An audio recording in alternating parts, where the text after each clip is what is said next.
This is the Bridge of Sighs, entering Glasgow Necropolis. You can see the cathedral to the left. It's called the Bridge of Sighs after its namesake in Venice, of course, but it was also the main entrance for the processions leading to Glasgow Necropolis for burials.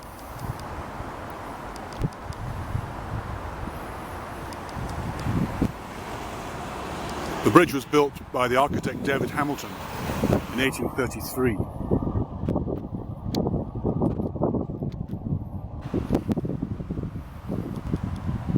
The burn itself has long been placed into a culvert beneath. The merchant's house, wealthy merchants in Glasgow, had owned these grounds since about the 1650s when they bought them from the monks at Glasgow Cathedral. The idea was based upon a Paris churchyard known as the Père Lachaise. Originally the intention had been to tunnel into the hillside here and bury bodies underground, because in those days resurrectionists were stealing bodies. However, the law was changed to allow dissection and took the pressure.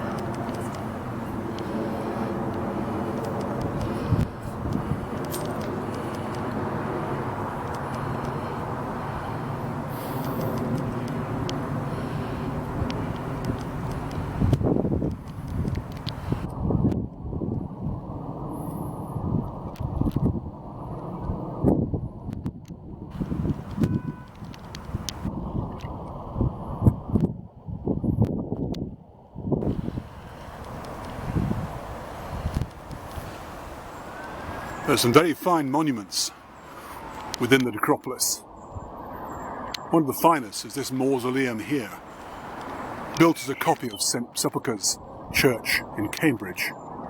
It was built for Major Archibald Douglas Monteith in 1842.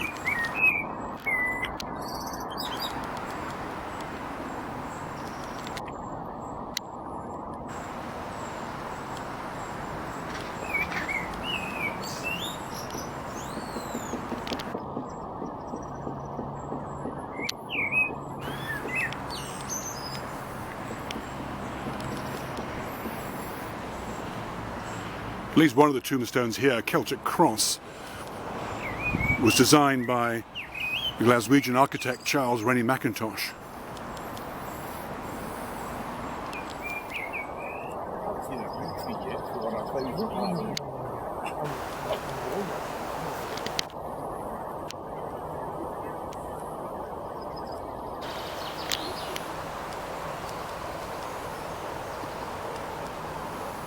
The merchant's house had owned these lands since about in the 1650s, when they purchased it after the dissolution of the monasteries.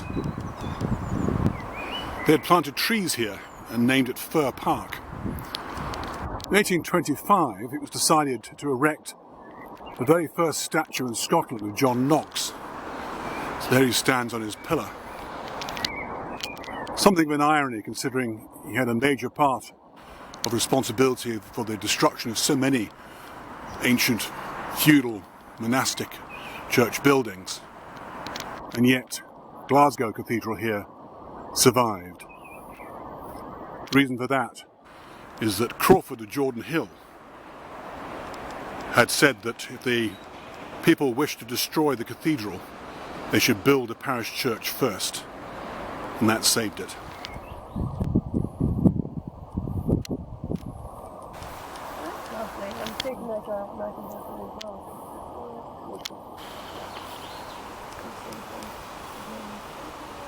Very carefully kept records. It's known that 55,000 people are buried here. However, only about 3,500 have monuments. Also, all faiths that wish to be buried in such a place are represented here.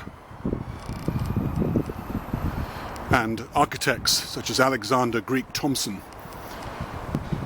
designed many of the memorials, such as this one here.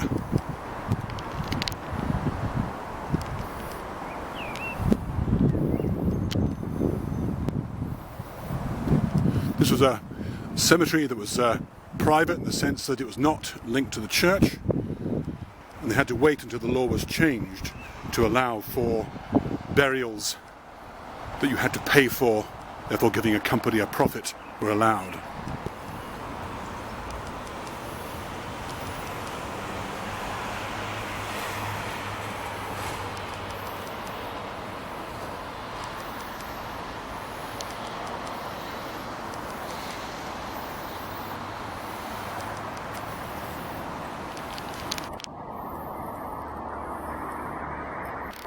Extensions, the grounds here cover 37 acres or 15 hectares.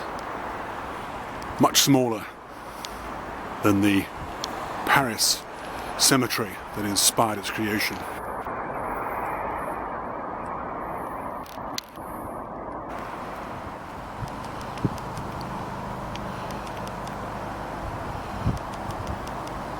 There's almost every architectural style present here.